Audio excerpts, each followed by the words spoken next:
What's up, guys? I'm back with another movie review. Today I'm here to talk about an 80s classic, Planes, Trains, and Automobiles. I had a chance to see this at the theater recently, and so I wanted to take a few minutes to talk about it because it seems like a movie everyone would have seen, but it's always surprising how there are still some people that haven't seen some of these older but really, really good movies. This one centers on Steve Martin as Neil Page. He's an uptight business guy. He's just trying to get home for Thanksgiving. He's running into all kinds of problems, though. He's got to make this 6 o'clock flight. He gets his cab stolen. He has to foot race Kevin Bacon. And the guy who steals his cab is John Candy, who plays Del Griffith. And essentially, they both make it to the airport. They kind of clash because Steve Martin's not happy about having his cab stolen. And John Candy's just kind of a easygoing guy who, doesn't really appreciate the inconvenience he's put onto Steve Martin. And just through one mishap after another, these two end up having to travel across the country together to make it home for Thanksgiving. And it is just one disaster after another. To me, this is one of the funniest movies ever made. I just think it's consistently funny. It doesn't take like a Naked Gun approach of just throwing a million rapid-fire jokes out, but it is consistently funny. Like, very few instances do more than like a minute or two pass between like a big set-piece joke.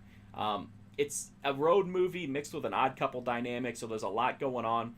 It centers in on John Candy and Steve Martin, who turn in fantastic performances, and the movie really lets like the material breathe, and it lets the characters develop and the relationship between the characters develop, which really enhances the comedy and makes the movie even more funny than it would be.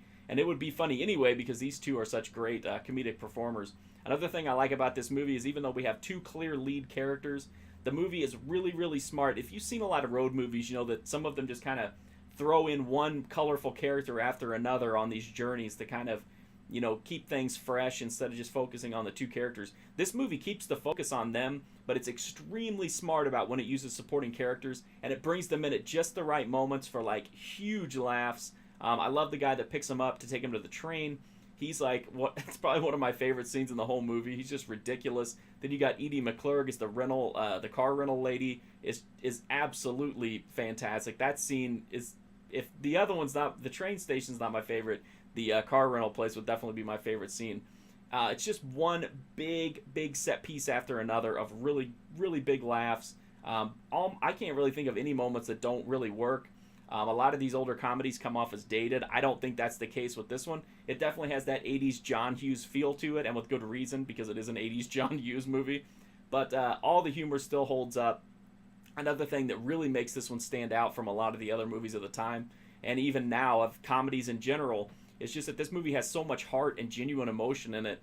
And because it takes the time to get to know these characters, and even through the jokes, you get to know them and you connect with them, and you get to know how important family is to them. And so those moments are really earned. And so the few times that it does move into kind of schmaltzy territory, it's earned. Like, it makes sense, and it has some resonance to it.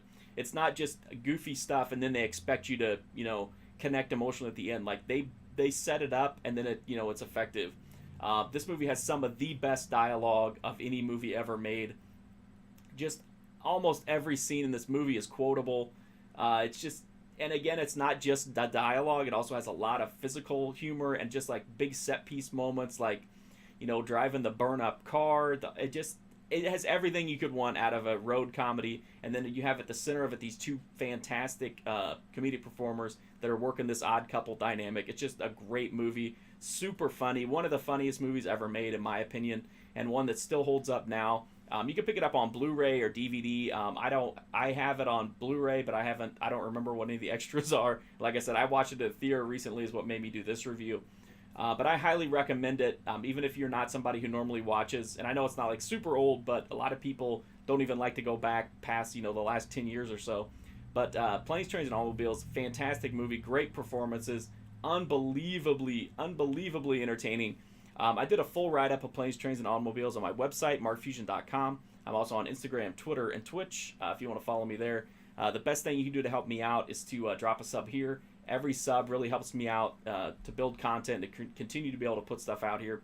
So thank you so much for watching this video, and hopefully I'll see you soon.